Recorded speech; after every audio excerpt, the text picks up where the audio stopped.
이상하네. 심플한 교회? 심플한 교회는 어떤 교회일까요? 디자인이 깨끗한 교회일까요? 아니면 목사님이 젠틀맨이어야 할까요? 심플한 교회, 사전에서 심플하고 찾아보니까 그렇게 나오더라고요. 뭐라고 나오냐면 군더더기 없이 단순하다. 군더더기 없이 단순한 게 심플이에요. 믿으십니까? 그럼 군더더기가 없이 단순하다. 복음이, 자, 초대교회 사도행전 교회는요, 주보 없었어요. 악기도 없었죠. 가운 있었을까요? 없었을 것 같아요. 제일 중요한 거, 성경책 없었어요. 성경책도 없었다고요. 주보도 없어, 악기도 없어. 의자는 이런 식의 의자였더라고요. 현지에 가보면. 그런데 그 교회가 우리가 생각할 때는 무료하지 않을까? 재미없지 않을까? 또 어떻게 예배를 이어갔을까? 그런 놀라운 것은 매일 모였다는 거예요. 매일 모이고 매일 예배 드리고. 그 기가 막히지 않습니까? 그래 지금 우리 시대에 비춰보면 굉장히 예배 드리는 게 힘들었을 것 같아요. 마이크도 없죠. 근데 그 교회는 부흥하는 교회요. 그 교회는 하나님께서 놀랍도록 역사하는 교회였는 줄로 믿습니다. 성경을 많이 읽는 것도 필요하지만, 예수를 믿는 것도, 교회를 오래 다니는 것도 필요하지만, 더 중요한 건 제대로 믿어야 되고 성경도 바르게 알아야 될 줄로 믿습니다. 베드로후서 1장 20절부터 21절 보니까 먼저 알 것은 성경입니다. 성경의 모든 예언은 사사로이 풀 것이 아니니 예언은 언제든지 사람의 뜻으로 낸 것이 아니요 오직 성령의 감동하심을 입은 사람들이 하나님께 받아 말한 것임이니라. 아멘. 성경을 떠나지 않는다는 거예요. 구약시대는요, 다니엘도 요셉도 많은 사람들이 꿈을 꾸었어요. 꿈을 꾸고 그들의 앞길을 지도받았고 하나님이 꿈으로도 역사하셨지요. 오늘날도 꿈으로 역사하실 때가 많습니다. 그러나 여러분이 아셔야 될 것은요, 그때는 성경이 없었어요. 하나님의 목적과 의도를 알려줄 방법이 별로 없었어요. 또 성령이 지금처럼 편지하지 않을 때죠. 특별한 사람에게 특별한 때에만 아브라함아, 모세야 이렇게 나타나셨어요. 그래서 하나님의 뜻을 알기란 하늘의 별따기였어요. 그리고 여러분이 잘 아는 베드로를 보세요. 변화산에 가서 기도할 때 하늘에서 모세도 내려오고 엘리야도 내려왔어요. 예수님이 그들과 얘기하는 걸 보고 얼마나 신기해요. 신비롭고. 그러니까 베드로가 내가 여기다 성전을 건축하겠습니다. 베드로를 위하여, 엘리야를 위하여, 예수님을 위하여 초막 셋을 짓겠습니다. 누가 건축을 시키지도 않았는데 자발적으로 건축하겠다는 거예요. 그때 하늘에서 소리가 났죠. 너는 저의 말을 들을지니라. 저는 예수님이에요. 구름이 딱 내렸다 올라갔는데 보니까 모세도 없어졌고 엘리야도 없어졌고 구약의 최고로 존경했던 분 두 분, 죽음에 대해서 의문을 가지고 있었던 두 분, 무덤이 없는 두 분, 그들 구원받았는지 안 받았는지 궁금했던 두 분, 한 분은 율법이요 말씀이요, 한 분은 능력의 종, 한 분은 말씀의 종. 구약의 대표적인 사람들이거든요. 근데 그들이 현현했어요. 황홀경에 빠지죠. 여러분 앞에 바울과 베드로가 나타났다고 생각해 봐요. 우리들도 아마 나 집에 안 간다고 그럴 겁니다. 그런데 구름 속에서 소리가 나요. 너는 저의 말을 들을지니라. 말씀을 들으라 이거예요. 황홀경에 빠진 거 보이는 것 때문에 현혹되지 말고 말씀을 들으라. 그러니까 예수님이 뭐라 그래요?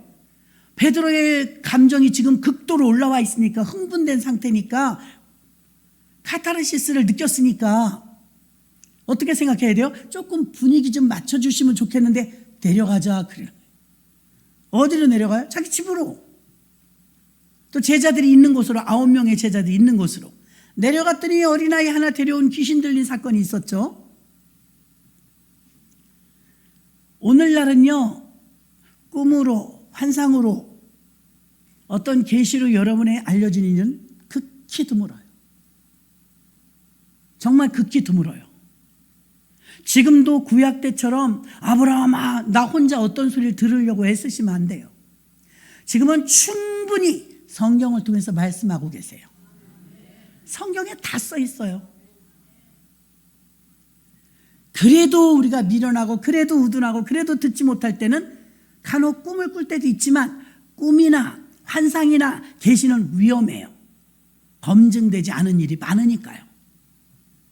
해석의 차이, 성경이 이단은 왜 이단이냐면 성경은 똑같은 성경을 가지고 봐도요 전혀 다른 답이 나와요. 해석을 잘못해요.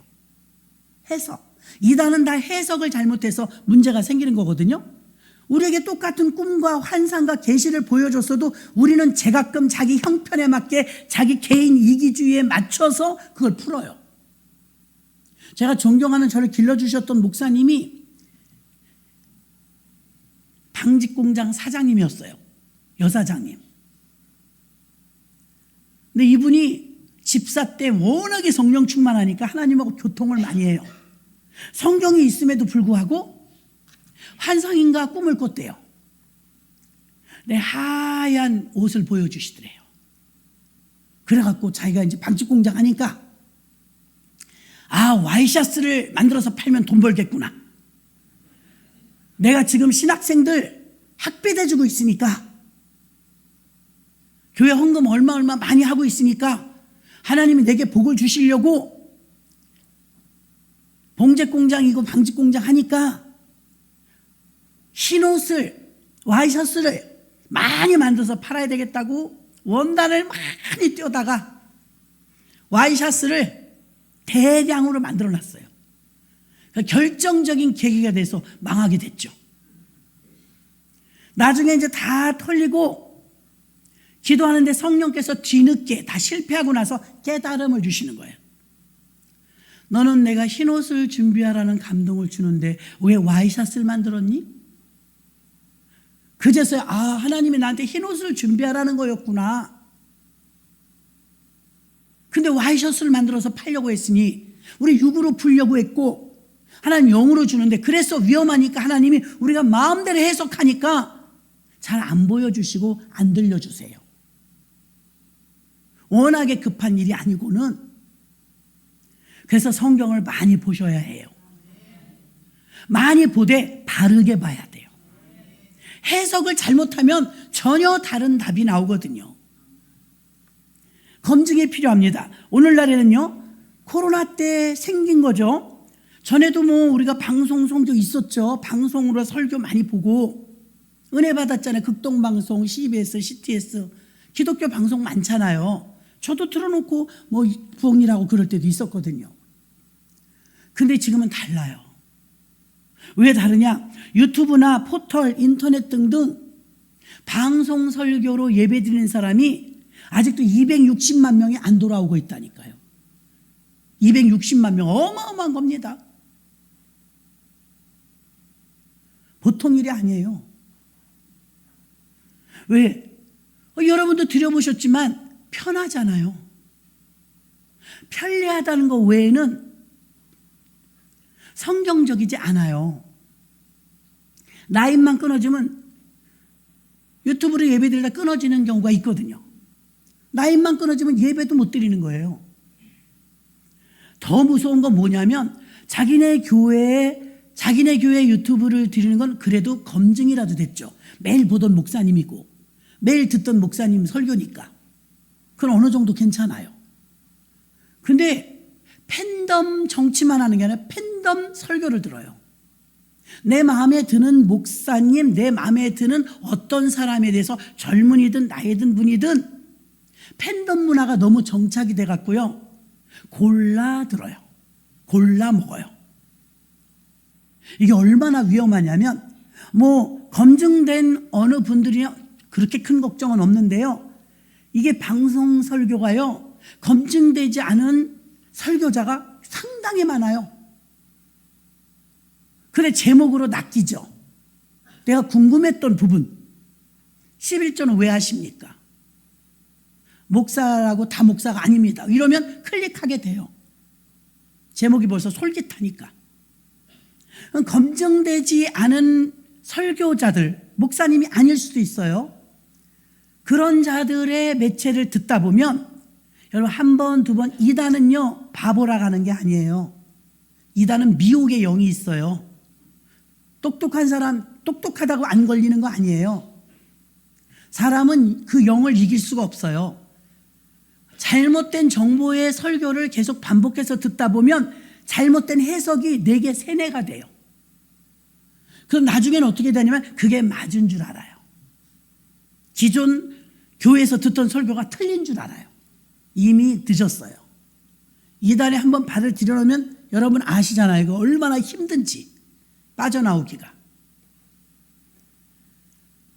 그래서 검증된 분이 아니라면 여러분이 유튜브를 자꾸 클릭하는 것도 조심하셔야 됩니다. 어떤 의미와 의도를 가지고 그렇게 올리는지 모르거든요. 영적으로 여러분들이 고난 싫죠. 용서하라, 용서 못하겠죠. 우울증이 걸렸는데 웃고 살아라, 힘들죠. 에라 모르겠다.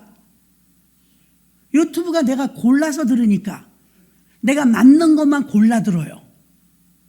중요한 건 뭐냐면 그 사람에게 변화 없습니다.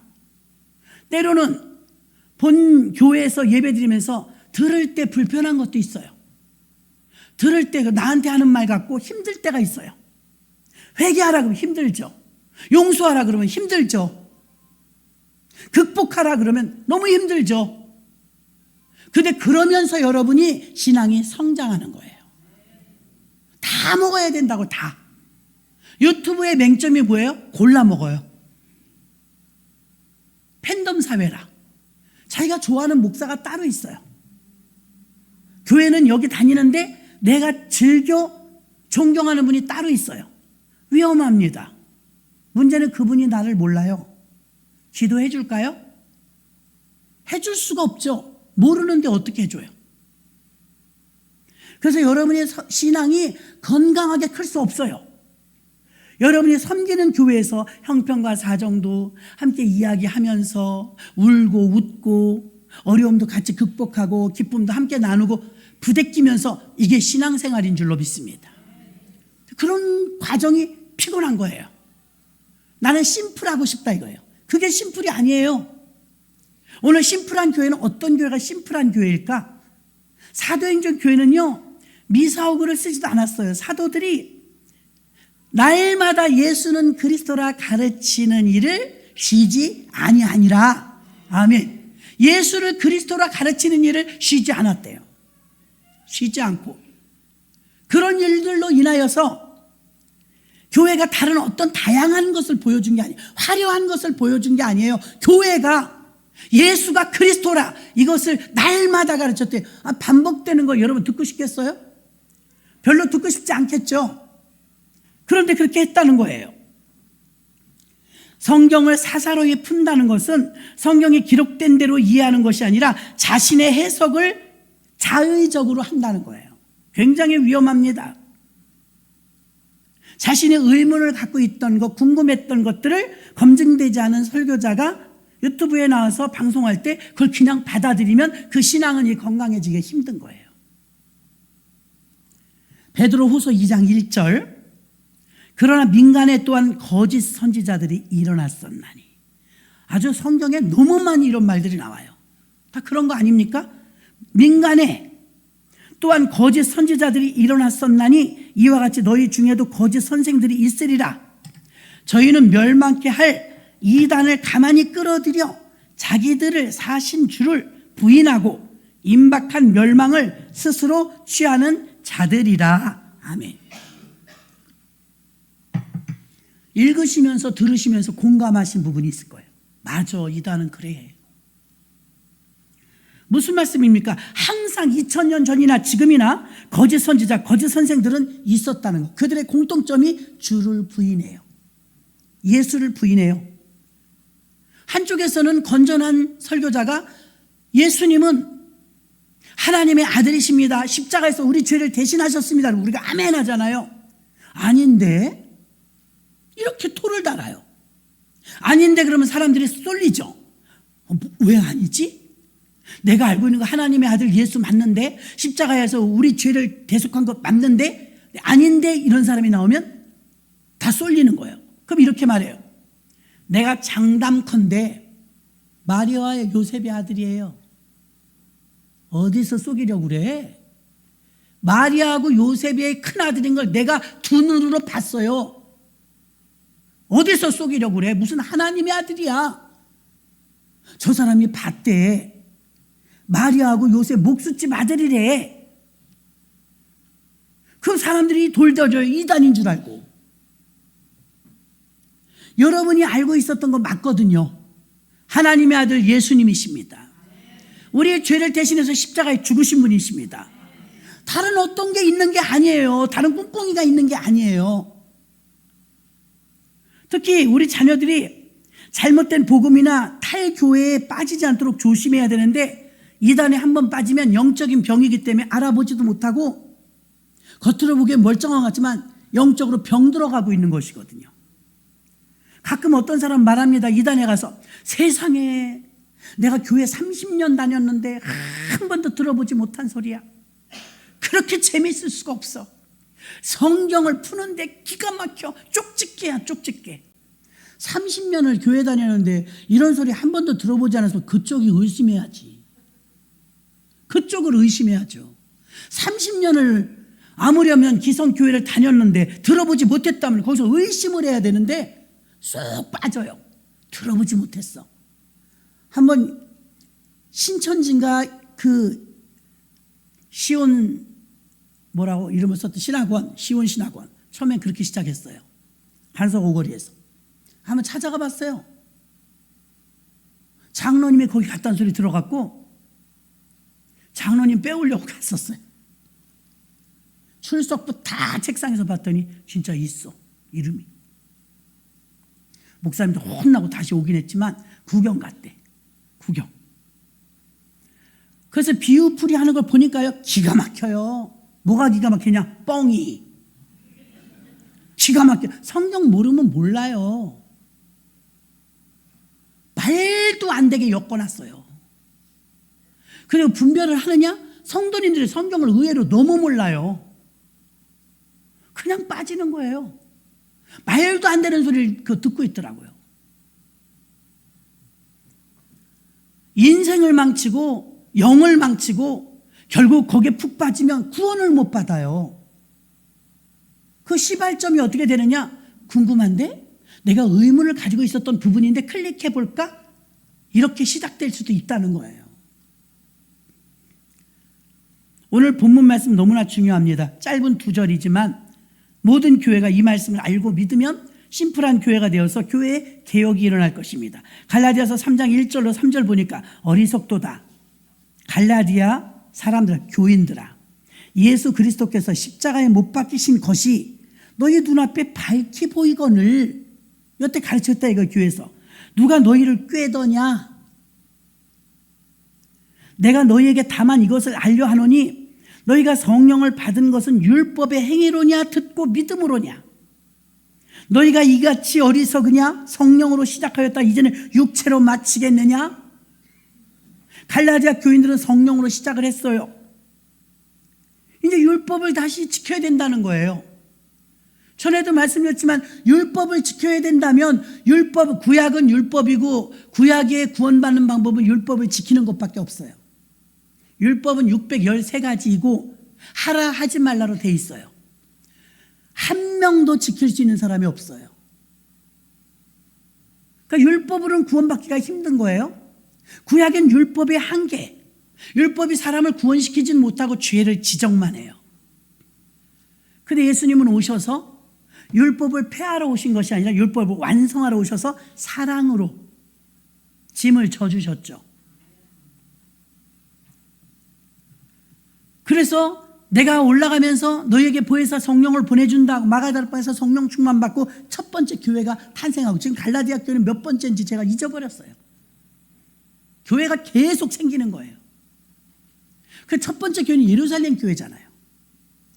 그 초대 교회인 원형 교회 예루살렘 교회가 성령이 충만하니까 뜨거움을 받은 자들이 디아스포라로 다 흩어져 가지고 가는 데마다 교회를 세워서 약 100여 교회가 세워져요. 엄청난 사건이죠. 근데 너희가 예수를 믿을 때 편하게 들어왔는데 예수 믿으면 구원받는다고. 여러분도 예수 믿으면 구원받는 걸 믿습니까? 그래서 여기 앉아 있는 거거든요. 근데 교회를 오래 다니면서 어떤 병이 생겼냐면 그래도 율법을 지켜야 돼. 가능하면 할례도 받아야 돼. 이런 엉뚱한 소리가 나오는 거예요. 화가 나니까 바울이 다른 복음을 전하면 저주를 받을 것이다. 그렇게까지 말하지 않았습니까? 다른 복음이 뭐예요?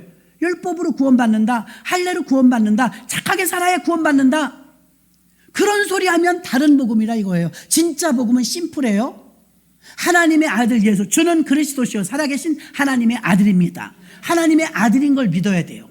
그 다음에 하나님의 아들 예수가 나의 죄를 대신해서 십자가에서 죄값을 대신하고 죽으셨다는 걸 믿어야 돼요. 다른 건 없어요. 거기다 왜 율법을 지켜야 구원받는다고 해요? 구약의 율법은 행함이죠. 신약에는요, 구원이 믿음이에요. 입으로 믿음을 고백하고, 여러분도 믿음으로 지금 구원받은 거예요. 제일 무서운 게 뭐냐면 오늘날의 교회들은요, 예수 그리스도의 이름으로 교회를 세웠어요. 처치 플랜팅을 했어요. 예수 그리스도로 교회를 세워놓고 보이는 교회, 유형의 교회, 그 다음에 이 안에 들어온 여러분들이 무형의 교회. 믿으시죠? 성령의 전. 무형의 교회가 있는데 유형의 교회 안에 들어온 에클레시아인 여러분들이 분명히 믿음으로 구원받았으니까 여기를 들어왔는데 들어와서 예수를 오래 믿으면서 율법으로 가네. 저도 여태 이 싸움이고요. 한국교회는 이거 해결하지 못하면 제2의 부흥이 힘들어요. 지금도 교회에서 가장 많이 씨름하는 건 율법이에요. 사람들이 모여갖고 사람 중심이고 사람이 전부고 사람이 노력이 전부고 믿음으로 들어왔는데 교회 안에 들어와서 하는 일은 율법을 정죄하고 판단하고 잘했니 잘못했니 저러면 안 된다니 저러면 된다니. 여러분만 뭐 성질 있어요? 전부 성질 있어요. 저희들도 볼 때 답답할 때 있고요. 마음에 안 들 때도 있어요. 그러면 번뜩 오는 생각이 뭐예요? 집사가 저러면 돼? 장로가 저러면 돼? 이거 다 율법이거든요. 하물며 교육자가 저러면 돼? 여러분이 저한테도 그런 잣대를 들이댈 거예요. 그게 다 율법이에요. 주님이 우리 사정과 형편과 중심을 다 보시기 때문에 저는 여러분의 사정을 다 몰라도 예수님 앞에 숨길 수 없어요. 율법은 외형을 보는데 주님은 중심을 봐요. 죄 없는 사람 손 들어보세요. 지나간 날의 수치, 과거, 어려움 없었던 사람이 있나요? 저부터 시작해서 다 죄인이에요. 다 죄인이에요. 근데 이게 가려졌거든요. 김 집사, 박 권사 앞에서는 떵떵거리고 싶어요. 안 그런 척하고 싶어요. 가리고 싶어요. 사람 앞에서 그렇게 속일 수 있을지 모르지만 십자가 앞에 서면 여러분 작아져야 돼요. 왜냐? 어김없이 들통나거든요. 주님은 폐부까지 아시거든요. 율법은 겉을 보지만 주님은 우리 속을 보니까 우리 다 아시거든요. 그리고 우리가 은혜 받았을 때 감동과 감격 받았을 때는 언제냐면 십자가 앞에 섰을 때 헉 숨이 막히는 거예요. 왜 그러느냐? 주님은 다 아시는데. 내가 눈 가리고 아웅이지 뭐 어쩌고 저쩌고 아유 주님 이럴 수가 있어요 저럴 수가 있어요 그렇게 못해요. 엄청난 억만 제약 가운데 날 건져주셨고 기가 막힌 운동에서 날 건져주셨고 지나간 날 죽을 걸 살려주신 걸 아는데 어떻게 해서 따따붙다 할 수 있단 말입니까? 못해요. 그걸 깨닫는 자는 은혜 받은 거예요. 내가 그런 천인공노할 죄인인데도 하나님이 용서해 주셨어. 그거 생각하면 나는 몸둘 바를 모르고 입이 반개라도 할 말이 없어. 이 자세가 나오는데 이때는 은혜 받은 거예요. 은혜는 카리스는 선물이라 그랬잖아요. 십자가 앞에 우리는요 말할 게 없어요. 내가 구원받는데 요만큼이라도 뭐 한 게 있냐고. 아무것도 한 게 없어요. 공짜예요. 그래서 은혜예요. 그 십자가 구원이 은혜인 걸 깨달으면 그 사람은 은혜 받은 사람이에요. 그런 사람이 교만할 수 있어요? 그런 사람이 자만할 수 있어요? 우리 지나간 날의 수치와 지나간 날의 저주와 지나간 날의 죄는요 십자가 앞에 딱 서야 돼요. 그래야 우리가 교만해지지 않아요. 교회 안에서 분쟁하고 시끄럽고 왜 따따붙다 율법주의가 살아나는 거예요. 분명히 믿음으로 들어왔는데 율법이 막 작용을 하는 거예요. 누가 그렇게 하라고 그랬어요? 하다못해 가라지가 툭툭 올라오면 꼴 보기 싫죠. 제자들이 물어봐요. 주님, 저 가라지 가서 뽑을까요? 가만둬라. 추수 때 불에 던지느니라. 아니 주님도 뽑지 말라는데 왜 우리가 다 뽑죠? 저 인간은 없어져야 돼. 저 인간이 이제 돌아가셔야 돼. 저 인간은 죽어도 싸. 아니 당신들이 우리가 하나님이에요? 우리한테 그런 심판권이 있어요? 은혜가 없는 거예요. 은혜로 보면 여러분 다 나보다 나아요. 믿으십니까? 여러분이 자꾸 부인하려고 그러는데 다 나보다 나아요. 우리는 모두 죄인이에요. 그 아는 자가 십자가 앞에 서면은 함구하게 되는 거예요. 뭘 잘났다고 따따붙다 못해요. 내가 나를 알고 주님이 나를 아는데 나를 아는 분 앞에서 그런 말 못하죠. 나를 모르는 사람 앞에서 하는 거지. 우리 오늘날의 교회도 별로 다르지 않아요? 지금도 교회는 이 싸움을 벗어나지 못하고 있고요. 교회에 숨을 못 쉬도록 돕고 있는 이 진짜 원수 같은 율법주의가 교회 부흥을 막아요. 관계를 막아요. 율법주의 때문에 해먹을 수가 없어요. 판단하고 정죄하고 잘했니 잘못했니. 은혜가 있는 자는 그런 말 못해요. 그래서 사도 바울은 그런 노래 있잖아요. 지극히 작은 자 죄인 중에 괴수. 죄인된 날 부르셔서 그래서 나의 나 된 것은 하나님의 은혜로라. 겸손하시잖아요. 뭐 잘났다고 내세울 게 뭐가 있어요. 하나님 앞에 평등한 자유, 평등, 진리 이 정신인데 기독교 정신이 다 평등한데 분명히 복음을 듣고 들어오셨고 복음을 듣고 예수 믿어서 구원받았는데 점점 하는 짓이 우리가 율법이에요. 심플한 교회 첫 번째는요. 어떤 교회냐? 바울이 지금 말하고 있는 20절 본문입니다. 내가 그리스도와 함께 십자가에 못 박혔나니. 동일시하는 거예요.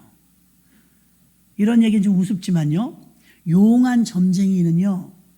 용한 점쟁이한테 여러분이 혹시 점을 보러 가잖아요. 그 사람이 용하다면 여러분의 점괘가 안 나와야 돼요. 지금 몇 분이 끄떡거리를 쉬는데 갔다 온 거야. 왜 그러느냐? 저희 동서 중에 하나가 딸 둘 낳고 그 언니는 딸을 셋 낳았대나? 그래서 답답하니까 예수 안 믿을 때 지금은 잘 믿으십니다. 자기만 보러 가지 동생 것까지 보러 간 거예요. 나는 딸이 셋이고요. 동생은 딸이 둘인데 우리들한테 아들이 있어요? 옛날엔 그랬어요, 여러분. 아들이 그렇게 좋은 건 아니지만 그땐 그랬어요. 그랬던 점쟁이가 용해. 막내 아들 낳겠네. 그러더래요. 경찰 파출소장인가 그랬고 남편이. 파출소장인가 뭐 경찰서장인가 그렇대 사돈이. 거기서 끝났어야 되는데 자기는 안 믿으니까 우리 동생 교회를 다니거든요. 내 동생은요 딸만 둘이에요. 우리 동생도요 아들이 있나 좀 봐주세요. 그러니까 연월일시 돼야 되나 봐요. 그쵸? 연월일시 뭐 이런 거 이름 대고 뭐 음력 다 대줬다니. 언니니까 다 알잖아. 단언컨대 여러분 내 이름 갖고 써먹지 마요.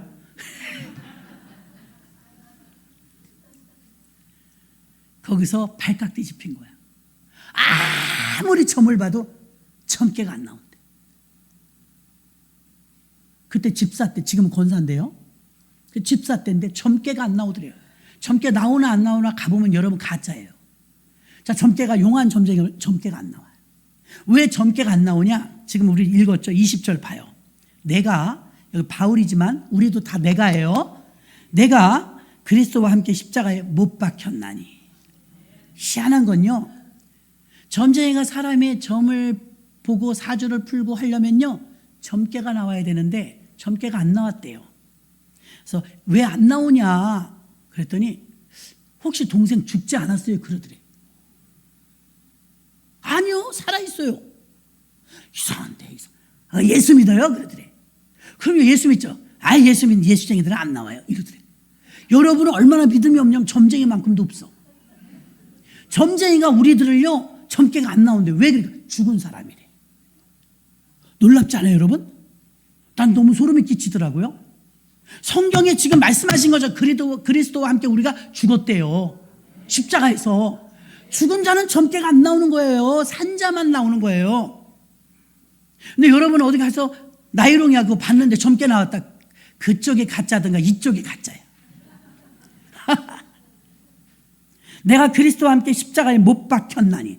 예수가 십자가에 못 박혀 죽으셨기 때문에 우리도 죽은 거예요. 첫 번째 심플한 교회는요 어떤 교회냐? 다 죽은 사람이 있는 교회예요. 시끄러운 교회는 다 산 사람이 있는 교회. 아, 그 사람이 있는 곳에 살아있는 이런 분위기가 돼야죠. 그런 걸 말하는 게 육성, 육질의 냄새, 기본적인 그 악한 그 인간이 막 안 죽어갖고 이러면요 그 교회 심플한 교회가 아니고 시끄러운 교회예요.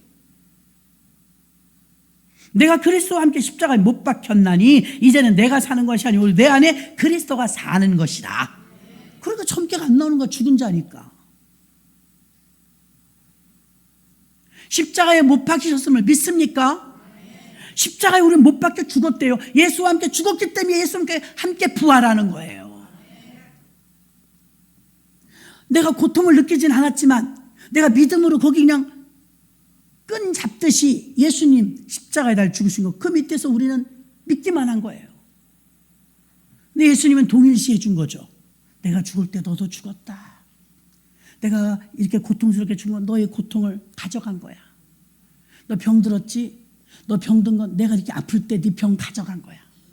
내가 이렇게 목마를 때 목마르다. 내 목마를 때 너의 그 갈증, 그 삶의 갈급함 내가 가져간 거야. 주님의 십자가에 죽으심은 우리 인류사의 모든 것을 가져가신 거예요. 예수 죽으셨을 때 나는 죽은 거예요. 내가 죄가 많고 죄 많은 나는 죽고 내 안에서 부활하신 그리스도가 사는 것이기 때문에 이제 새 사람이 된 거예요. 조금 개선된 사람이 아니라 완전히 다른 새 사람이 된 거예요. 로마서 6장 1절로 7절. 그런즉 우리가 무슨 말하리요? 은혜를 더하게 하기 위해 죄에 거하게는요 그럴 수 없느니라. 잘 들으세요. 죄에 대하여 죽은 우리가 죽었다잖아요. 죄가 죽은 거 우리 죄. 죄에 대해 죽은 우리가 어찌 그 가운데 더 살리요? 무릇 그리스도 예수와 합하여 세례를 받은, 세례가 죽음을 의미하죠. 세례를 받은 우리는 그의 죽으심과 합하여 세례받은 줄 알지 못하느뇨? 세례받으면서는 죽었다 이거예요. 그러므로 우리가 그의 죽으심과 합하여 세례를 받음으로 그와 함께 장사되었나니. 우리가 죽었다잖아요. 이는 아버지의 영광으로 말미암아 그리스도를 죽은 자 가운데서 살리심과 같이 우리도 또한 새 생명 가운데서 행하게 하려 함이니라. 만일 우리가 그의 죽으심을 본받아 연합한 자가 되었으면 또한 그의 부활을 본받아 연합한 자가 되리라. 같이 살아났다는 거죠. 우리가 알거니와 우리 옛사람이 예수와 함께 십자가에 못 박힌 것은 죄의 몸이 멸하여 다시는 우리가 죄에게 종노릇하지 아니하려 함이니. 7절 다 같이 읽어요. 시작. 이는 죽은 자가 죄에서 벗어나 의롭다 하심을 얻었음이니라. 아멘. 아주 심플한 복음이에요. 예수 죽을 때 나도 죽었고 예수 부활할 때 나도 부활했다. 예수께서 십자가에 죽으심은 우리로 하여금 더 이상 죄에게 종노릇하지 말고 이제 주님의 종하라는 것입니다. 죄에서 벗어나 새 사람으로 살아서 더 이상 죄에 지배받지 아니하며 죄에 종노릇하지 않는 거예요. 그래서 우리는 더 이상 죄의 지배를 받지 않고 죄의 종이 아니라 의의 종, 하나님의 종으로 쓰임받는 것입니다. 누가복음 9장 23절 또 무리에게 이르시되 아무든지 나를 따라오려거든 자기를 부인하고 날마다 제 십자가를 지고 나를 쫓을 것이니라. 자기를 부인하라, 내려놔라, 비워라, 죽어라, 낮아져라, 이 말인 것입니다. 내 안에 그리스도가 사신다는 것은 더 이상 내가 내 생각으로 내 감정으로 사는 것이 아니라 주의 마음으로 산다는 걸 말하는 것입니다. 이 고백은 자기를 부인하는 것으로 자기 주도적, 자기 중심적, 자기 의지적으로 살던 것을 내려놓고 이제는 그리스도의 뜻, 그리스도의 마음, 그리스도의 의도대로 사는 사람으로 새롭게 태어났다, 이 말입니다. 그래서 심플한 교회는요, 나는 죽고 그리스도가 내 안에서 산다. 내가 죽었다는 걸 믿는 거예요. 십자가에서 나도 예수님과 함께 죽었다. 그걸 믿는 믿음이 심플한 교회예요. 심플한 믿음입니다. 두 번째는 어떻게 심플하냐? 20절 똑같은데 하반절을 봐요.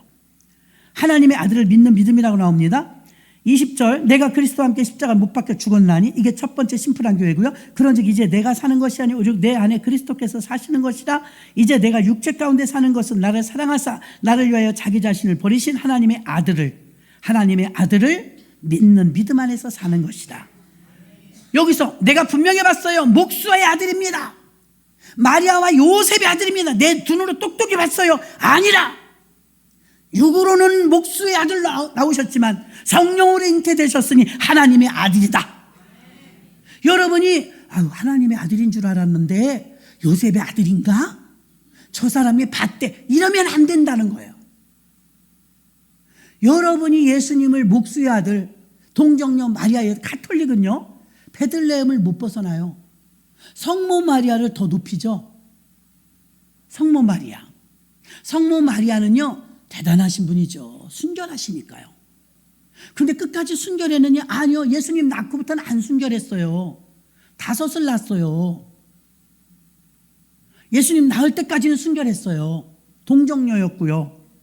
하나님께 선택받은 여인이고 복받은 여인이긴 하지만 우리가 추앙해야 될 정도의 대상은 아니에요. 그런데 언제나 예수님을 안고 말이지.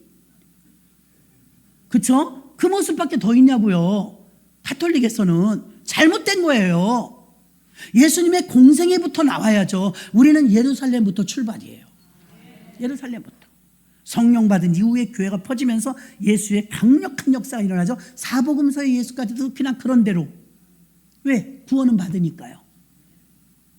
그러나 능력이 있으려면 사도행전으로 넘어가서 교회가 탄생한 이후에 교회가 확산되면서 보이진 않지만 올라가신 그 예수를 전부 믿고 지금 2000년이 지나니까 어떻게 됐어요? 전 세계 100만 교회. 전 세계 인구 가운데 30억이 예수를 믿어요. 그 중에 여러분도 있는 거예요. 그 여러분이 하나님의 아들로 믿어야지. 마리아의 아들로 믿어요? 마리아의 아들은 아직 아무 일도 안 했다고요. 베들레헴에서는 아무 일도 안 했어요. 사역을 하지 않았어요. 아직 애기예요. 12살까지밖에 기록이 더 있냐고요. 그때 공생애를 30살에 하셨기 때문에 아기 예수예요. 근데 가톨릭은 이 베들레헴의 얘기만 하지 않아요. 애기 안고 있잖아요. 왜 예수님을 가둬놔요? 예수님은 이제 활약하시는데, 예수님은 30살부터 공생애 하셨는데, 그러면 나사렛 예수, 우리 그렇게 하죠. 나사렛 예수. 가보시면 여러분 나자렛 예수 제일 유명해요. 가면 왜 예수님 이름은 그때 당시도요, 제 이름이 어디 가나 있어요. 학교 다닐 때마다 우리 반에 제 이름 똑같은 이름 없은 적이 없어요. 언제나 제 이름은 큰 김미숙. 연세대학교 다닐 땐 정선에서 오시는 김미숙 목사님이 있었는데 자기가 얼른 그래. 나 A요. 그래. C까지 있었어. C. 김미숙 A, 김미숙 B. 그래서 난 가만히 있었죠. 남는 거 하지 뭐 그랬어. 근데 그것도 욕심이라고 키는 자그마신데 저가 A 할 거예요. 그래. 교수님한테. 그러니까 저 뒤에서 그럼 내가 B 할게요. 그래. 그럼 난 C잖아. 교수님이 안타를 날렸어. 그럼 여기 인천 목사님은 A뿔 해. A뿔. 그 제가 출석부가 A뿔이에요. 김미숙 A뿔. A 플러스. 나 그런 사람이에요. 이름이 흔하다는 걸 말해요. 그러나 우리는 다 지역으로 명칭했죠. 정선 김미숙 목사님, 인천 김미숙 목사님. 이렇게 앞에다 도시 명칭을 붙여주니까 좀 누군지 알잖아요. 예수님이 그런 거예요. 예수 이름이 흔했어요. 구원자 이런 뜻이니까 많이 있었어, 예수 이름이. 그래서 예수님이 하나님의 아들 그 예수를 지칭하려면 저 목수의 아들 이름은 또 말이 안 되니까 그래서 붙은 이름이 나사렛 예수예요. 그래서 여러분들이 예수님의 이름으로 기도했습니다도 좋지만 나사렛 예수 이름으로 기도했습니다. 그러면 여러분은 공생의 예수를 믿는 거예요. 베들레헴 예수 그리스도 이름으로 기도 안 돼, 안 돼. 기저귀를 벗어야 돼요. 기저귀 찬 예수를 믿는 게 아니에요. 우린요 사역하신 예수님을 믿는 거죠. 그래서 20절에 하반절에 하나님의 아들을 믿는 믿음 안에서 사는 것이라 심플한 믿음. 두 번째는요 하나님의 아들로 믿어야 돼요. 지금도 역사를 공부해 보면 마리아의 아들일 거예요. 요셉의 아들일 거예요. 인간사에서는. 그러나 우리는 성육신하신 예수님이 하나님의 아들로 조금도 의심 없이 믿어요. 그 예수를 믿어야죠. 하나님의 아들 예수를 믿어야지 무슨 베들레헴의 예수를 믿어요? 요셉의 아들 예수라고 믿어요? 사실이지만 영적으로는 아니거든요. 몸만 빌린 거거든요. 그래서 우리가 육체 가운데 살아가는데 여전히 육체적으로 있지만 첫 번째 심플한 교회는 나는 죽고 그리스도가 사는 것, 두 번째는 하나님의 아들인 것을 의미합니다. 요한 1서 2장 16절에도 보니까 이는 세상에 있는 모든 것이 육신의 정욕과 안목의 정욕과 이생의 자랑이니 다 하나님께로서 쫓아온 것이 아니요 세상으로부터 쫓아온 것이다. 예수님이 마리아의 아들 요셉의 아들임은 이 세 가지 유혹에서 이기기 힘들어. 육신의 정욕, 안목의 정욕, 이생의 자랑. 우리를 괴롭히고 발목 잡는 게 이거 아닙니까? 육체가 있기 때문에. 바울은 바른 대답을 찾았죠. 육체로 살아야 하는 우리들이지만 육체를 의존하지 않고 하나님의 아들이심을 믿음으로 우린 영으로 산다는 것입니다. 그게 믿음으로 산다는 것입니다.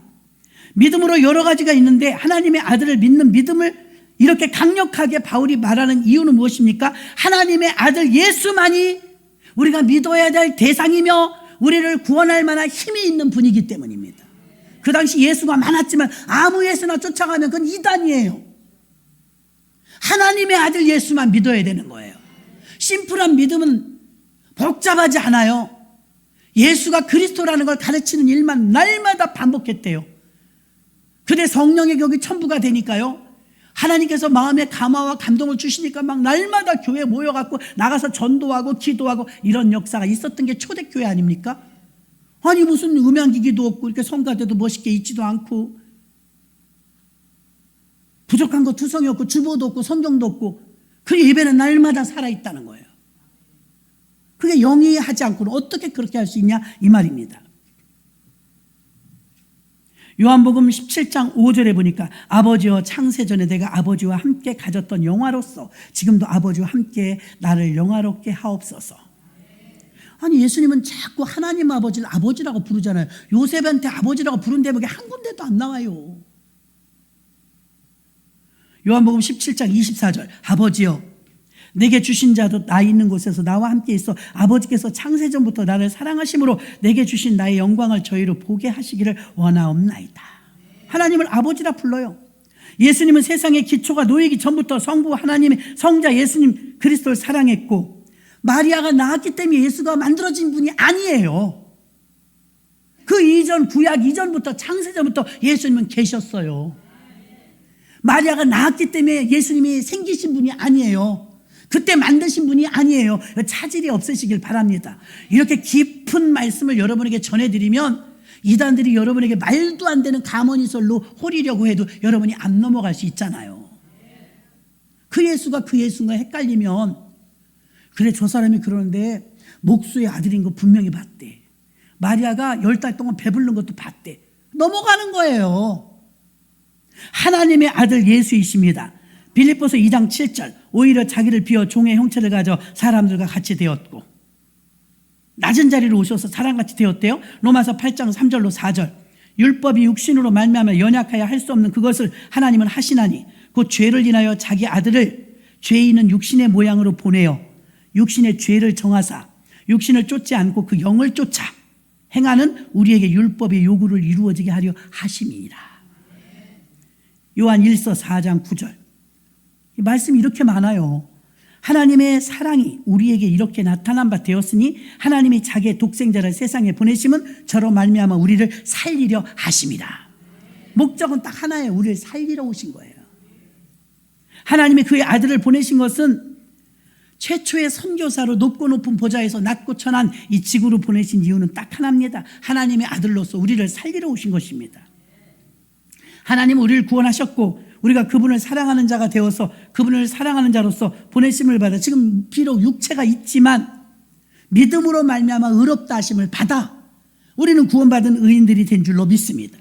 마지막 세 번째는요. 어떻게 심플한 교회가 될까? 마지막 절입니다. 21절. 내가 하나님의 은혜를 패하지 아니하노니 만일 의롭게 되는 것이 율법으로 말미암았으면 하나님 그리스도께서 헛되이 죽으셨음이니라.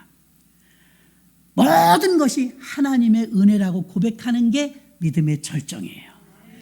은혜, 카리스, 선물이라고 했어요. 무료. 십자가가 은혜입니다. 십자가가 우리를 위해서 죽어주셨기 때문이죠. 2000년 전에 지금같이 암이 많을 걸 알았을까요? 2000년 전에 우울증이 있을 걸 알았을까요? 공황장애. 그때도 있었을까요? 별로 모르겠어요. 성경에 별로 없어요. 동성연애라든가 전염병 이런 건 다 기록이 되어 있는데 우울증 이런 기록 없어요. 공황장애도 없고요. 정신과 질환에 대해서 귀신 들린 사건은 많이 나오지만 별로 그런 거 없어요. 그런데 이런 말씀이 있어요. 너의 염려를 주께 맡기라. 너희는 근심하지 말라. 하나님을 믿으니 또 나를 믿으라. 자, 우리가 나 스트레스 받아 죽겠어. 그러면 힘들다는 거죠. 스트레스. 영어로는 스트레스지만 그 근심 염려예요. 우리나라 말로는. 근심 염려가 쌓이면 뭐 돼요? 암 돼, 암. 염려 쌓이고 근심이 쌓이면 나중에 암 걸려요. 이걸 풀어야 되거든요. 근데 제가 조금 메모를 갖고 나온 게 있어요. 신경과학계에서 발표를 했더라고요. 신경과학계. 웃을 때 분출되는 게 엔도르핀이라는 호르몬이죠. 하하하 웃으면 엔돌핀이 나온대요. 그럼 이게 면역력을 강화시킨대요. 건강해진다는 거예요. 많이 웃어도. 교회마다 70 넘으신 분은 안 웃어. 그 유아실은 다 웃어요. 웃어야 이게 면역력이 막 나오는데, 그런데 이 엔돌핀보다 4000배의 효능이 있는 다이돌핀이 있대요. 다이돌핀이라는 호르몬. 다이돌핀. 근데 주사로 맞을 수 있는, 이게 엔돌핀은 주사 맞을 수 있는 돈이 있으면 가서 몇 cc 놔주세요. 놔주면 에너지가 좀 올라오는 거예요. 돈 있는 사람 맞을 수 있는데, 이 다이돌핀은 음식으로도 성분이 없고 약초로도 성분이 없고 약도 못 만들었대요. 그러면 다이돌핀은 무엇일까? 오직 사람의 몸에서 나올 수가 있는 것인데 사람 몸에서 만들어내는 거지 사람이 약으로 못 만들고 음식으로 못 한다는 거예요. 근데 연구 결과 그러면 어떤 때 만들어질까? 이 다이돌핀이 엔돌핀보다 4000배나 센 것이 이게 우리 몸에 있으면 굉장히 건강해지죠. 그래서 이 이제 연구를 하는데 신경과학계에서 발표를 했어요. 인간에게 있어서 호흡과 뇌파가 가장 안정적일 때, 가장 정상적일 때 장수할 수 있는데 뇌파와 호흡이 가장 안정적일 때가 언젠가 하고 검사를 해보니까 그때 다이돌핀이 나왔다는 거예요. 그 다이돌핀이 이 사람이 어떤 때 이 다이돌핀이 분출됐을까 연구를 한 거예요. 그랬더니 감동, 감사할 때 나왔대요.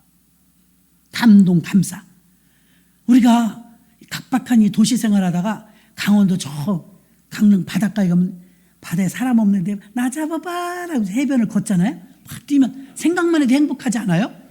그럼 이 바다에서요 밀물썰물에 철썩 파도가 걔네는 맨날 그 짓을 해요. 24시간. 근데 우리가 간 거지 그때 처음. 야 좋다 이래요. 그래요 안 그래요 여러분? 저는 바다만 가면 좋더라고요.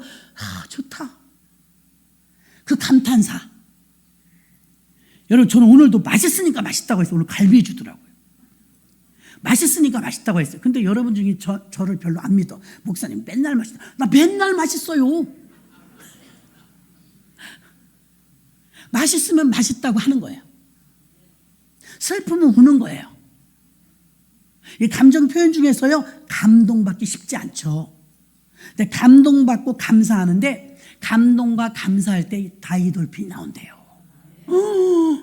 큰일 났네. 이제 어떡할 거다. 그 감동과 이 감사가 2000년 전에 하나님께서 뭐라 했어요? 항상 기뻐하라. 엔돌핀이에요. 쉬지 말고 기도하라. 범사에 감사하라. 모든 일에 감사를. 우리가 무슨 일이 좀 생기면요, 감사가 숨겨져요. 솔직히 감사가 더 많거든요. 어려운 일보다. 어려운 가운데도 감사가 있거든요. 근데 감사는 표현을 안 해. 불평만 해. 근데 불평과 염려와 근심을 하면 병 걸리는 거예요. 근데 감사하고 감동하면 다이돌핀이 나오는 거예요.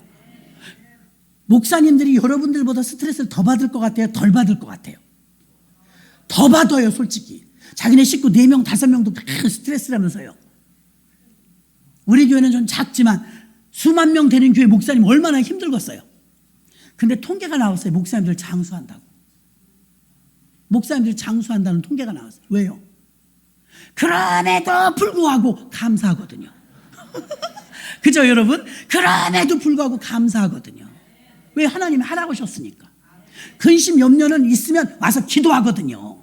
하나님께 맡기고.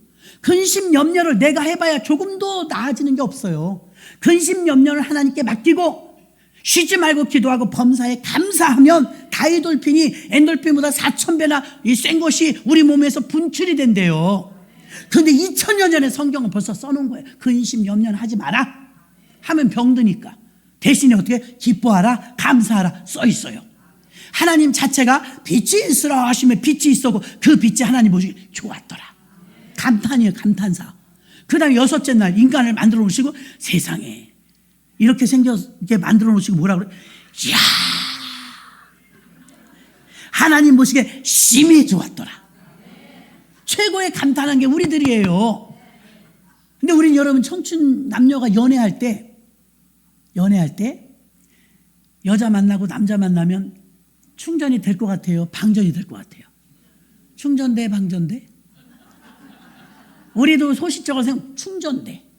결혼하면 만나면 방전돼. 희한하죠? 옛날에 분명히 만나면 충전이 되니까 만나는 거예요. 전화기 써보면 알잖아요. 전화기 조금 남으면 불안해, 막. 전화기가 방전돼갖고 이제 이게 배터리가 다 되면 막, 어우, 전화 어떡하지? 어디서 충전하지? 막 이러고 다니거든요, 우리가. 근데 100% 되면 뿌듯해요, 안 뿌듯해요? 뿌듯해. 100% 오늘 하루는 버틴다. 이런 게 있잖아요. 근데 청춘 남녀는 만나면 막 0.5에서 만나도 금방 100이야. 그럼 한번 데이트 한번 하면 100으로 막 올라가. 그래서 막 너무 좋으니까 결혼 안 해. 10년쯤 살아봐. 보면 만나면 만날수록 방전돼. 사람은 우리에게 충전을 완전하게 시켜줄 수가 없어요. 그런데 하나님 그걸 다 하셨어요. 2000년 전에 만들어진 성경책인데 뭐라고 그래요? 항상 기뻐하라. 항상 기뻐하라는 말은 기쁠 때만 기뻐하라고 써 있지 않아요. 항상 기뻐하라. 그게 우리에게 면역력이 생겨서 엔도르핀이 나오기 때문이죠. 또 다이돌핀은 뭐예요? 4000배나 센 이것은요, 모든 병을 이길 만한 힘과 능력이 나오는 것인데 감동과 감사할 때 나온다니. 믿음 있는 사람이 감사하지 믿음 없는 사람 감사 못해요. 불평만 찾지. 그래서 그나마 그래도 예수 믿는 사람 얼굴이 훤한 것은 감사하니까. 또 목사님들이 그렇게 많은 스트레스를 받음에도 불구하고 장수한다잖아요. 이상하더라고 그거. 그거 왜 그러겠어요? 감사하니까. 그 여러분들 이 시간에 한 1분 정도 하나님 감사하면서 살게 해주세요. 내가 이 다이돌핀 때문이 아니라도 성경에서 그렇게 써놨을 때는 그렇게 해야 우리에게 유익하니까 그런 줄로 믿습니다. 오늘 심플한 교회, 오직 복음으로 바로 세운 교회, 통성으로 잠시 기도합니다. 살아계신 아버지 하나님 감사합니다. 바울은 갈라디아 교회 교인들